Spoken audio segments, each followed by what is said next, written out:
What is up, you guys? Shan's here, and I'm so excited to bring you another episode of the Completely Living podcast where we talk Bible, faith, and go wherever the Holy Spirit leads us. And today we're going to be going through Genesis chapter 17. So if you haven't seen the previous chapters, Genesis 1 through 16, make sure you go and watch those before you read this chapter. We are going to be reading Genesis 17 from the NLT version of the Bible or the New Living Translation, and I'll put the words on the screen for those of you who are watching it in video form, but you can feel free to watch or read whatever version of the Bible you see fit. So whatever works for you. So let's get right into it. We have Genesis chapter 17, and the first heading that I have here is Abram is named Abraham. So this is going to be the name that most of us are familiar with, calling him Abraham instead of Abram. It's kind of hard, and his wife, same thing, because her name eventually gets changed to Sarah, and it's so hard not to call her Sarah when I already know that, but I try. So let's get into it. Verse 1. When Abram was 99 years old, the Lord appeared to him and said, I am El Shaddai, God Almighty. Serve me faithfully and live a blameless life. I will make a covenant with you by which I will guarantee to give you countless descendants. Abram's 99 years old here, and God's reappearing to him, telling him, reminding him of the covenant that he made with him. And I like how God says, serve me faithfully and live a blameless life. I will make a covenant with you. I think it's interesting. In the NLT version, at least, it's not like a conditional phrase where if you do this, then I'll do this. It's just like God is making a statement. Serve me faithfully, period. I'm going to make a covenant with you. Like, it's not a condition upon Abram's actions, which I think is interesting. And I wonder if that's just in this translation or if other translations say something different. Let me know in the comments. Okay, verse 3. At this, Abram fell face down on the ground. Then God said to him, this is my covenant with you. I will make you the father of a multitude of nations. What's more, I am changing your name. It will no longer be Abram. Instead, you will be called Abraham, for you will be the father of many nations. I will make you extremely fruitful. Your descendants will become many nations, and kings will be among them. This is interesting. I underlined extremely fruitful because from my understanding, it's just so interesting. God is saying, I'm going to make you extremely fruitful. But from what I can tell in the Bible, Abraham and Sarah only have one child, and that's Isaac. Now, Abram has children. Obviously, we know about Ishmael, and there's other children that we'll talk about a little later. But God's making this promise, and he's saying you'll be extremely fruitful, knowing that he's only going to have one child of the covenant. And, you know, if in our human understanding, we'd be like, God, that's not extremely fruitful. What are you talking about? But God sees so much more than what the right here, right now is. He's not like, God's not talking about the short term. God's talking about the long term. And that's very clear here. And then I also think it's interesting that he says, oh, and kings will be among them. It's the foreshadowing, kings, there's going to be, King David, Jesus, all that. Verse 7, I will confirm my covenant with you and your descendants. After you, from generation to generation, this is the everlasting covenant. I will always be your God and the God of your descendants after you. And I will give the entire land of Canaan, where you now live as a foreigner, to you and your descendants. It will be their possession forever, and I will be their God. Now, we've already talked about the fact that the Israelites are already not occupying all of the land that God promised them. And there's always so much conflict in the Middle East, specifically about Israel. And I find it interesting that God is saying, I will give them, this is going to be their possession forever. There's not going to be a time where this isn't in the possession of your descendants. But I also wonder, okay, so is that the descendants specifically? I'm guessing that's the descendants specifically of the covenant and not necessarily the descendants that Abraham has outside of the covenant. Does that make sense? Because a lot of the people who surround Israel are also descendants of Abraham, if you think about it. But maybe they're descendants outside of the covenant, Just interesting. The next heading here I have is the mark of the covenant. Verse 9. Then God said to Abraham, "Your responsibility is to obey the terms of the covenant. You and your descendants have this continual responsibility. This is the covenant that you and your descendants must keep. Each male among you must be circumcised. You must cut off the flesh of your foreskin as a sign of the covenant between me and you.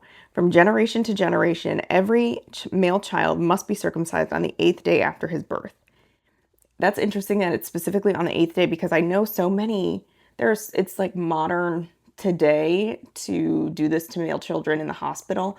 That would not be the 8th day of their life. That would be very soon after.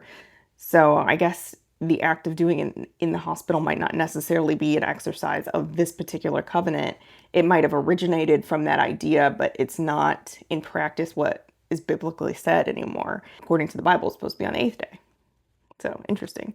This applies not only to members of your family, but also to the servants born in your household and the foreign-born servants whom you have purchased. All must be circumcised. Your bodies will bear the mark of my everlasting covenant. Any male who fails to be circumcised will be cut off from the covenant family for breaking the covenant. Interesting. So, okay, remember earlier when I said that God, like the promise wasn't conditional earlier in chapter 17, God wasn't saying like, do this and I'll make a covenant with you. But now there is a condition of the covenant. You must be circumcised. And if they're not circumcised, they'll be cut off from the covenant family for breaking the covenant. So that's very interesting to note. So there is a condition on it. The next heading that I have here is Sarai is named Sarah. Thank goodness they're going to have the names that I'm used to. Okay, verse 15. Then God said to Abraham, regarding Sarai, your wife, her name will no longer be Sarai. From now on, her name will be Sarah. I wonder how she took that. Like, did Abraham show up and was like, hey, met the Lord. My name's Abraham now. You're Sarah. And she was like, okay. Or was she like, what? Like, what are you talking about? I want to know if what was her reaction to this name change? Because obviously Abraham is accepting it. He's being told directly by the Lord. Sarah is getting this secondhand.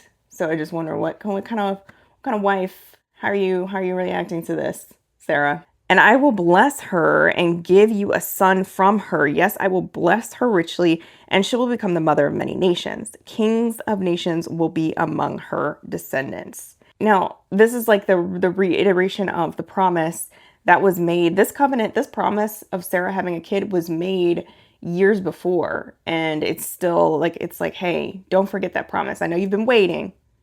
Don't forget that promise. Verse 17. Then Abraham bowed down to the ground and he laughed to himself in disbelief. How could I become a father at the age of 100, he thought. And how can Sarah have a baby when she is 90 years old? Okay, so he's hearing this from the Lord and he is bending down and laughing. Okay, I'm going to remember this for later. So Abraham said to God, may Ishmael live under your special blessing. Okay, I find this so interesting. So the Lord has come to you and said, Sarah's going to have a son. I'm going to have a covenant with you guys. You're going to be blessed to have many nations, descendants from you, Sarah and Sarah. The Lord has said this. And Abraham in his humanly flesh, just like the rest of us, is like, okay, let me figure out how this is going to work. Lord, do you want to give this problem to Ishmael? Because he's already here. And that makes sense to me in my human mind. In my human mind, it makes sense for Ishmael to take this blessing and to be the source of this. So is that what you want to do? I mean, it's so human of us to know the promise of God, to read the promise of God in a Bible, and then try to come up with the how on our own. And in this case, Abraham is told how. You're going to have a son through Sarah. And he's like, how about this? Like, let's do it this way. I have a solution. I can figure this out. Let's do it my way. Lord, I hear you. But it's just, I appreciate that the father of so many nations is just so very human. So very human. All right, let's keep going. Verse 19. But God replied, no, Sarah, your wife, will give birth to a son for you. You will name him Isaac. And I have an asterisk by Isaac. I kind of want to check that out. What is that? What is that? Isaac means he laughs. You laughing? Isaac's name is he laughs. How about that one? God is funny. So funny. and I will confirm my covenant with him and his descendants as an everlasting covenant. As for Ishmael, I will bless him also, just as you have asked. I will make him extremely fruitful and multiply his descendants. He will become the father of 12 princes, and I will make him a great nation. But my covenant will be confirmed with Isaac, who will be born to you and Sarah about this time next year. Verse 22, when God had finished speaking, he left Abraham. On that very day, Abraham took his son Ishmael and every male in his household, including those born there and those he had brought. Then he circumcised them, cutting off their foreskins, just as God had told them. Abraham was 99 years old when he was circumcised, and Ishmael, his son, was 13. Both Abraham and his son Ishmael were circumcised on the same day, along with all the other men and boys of the household, whether they were born there or brought as servants. All were circumcised with him. Okay, and that is the end of chapter 17. Okay, hold on.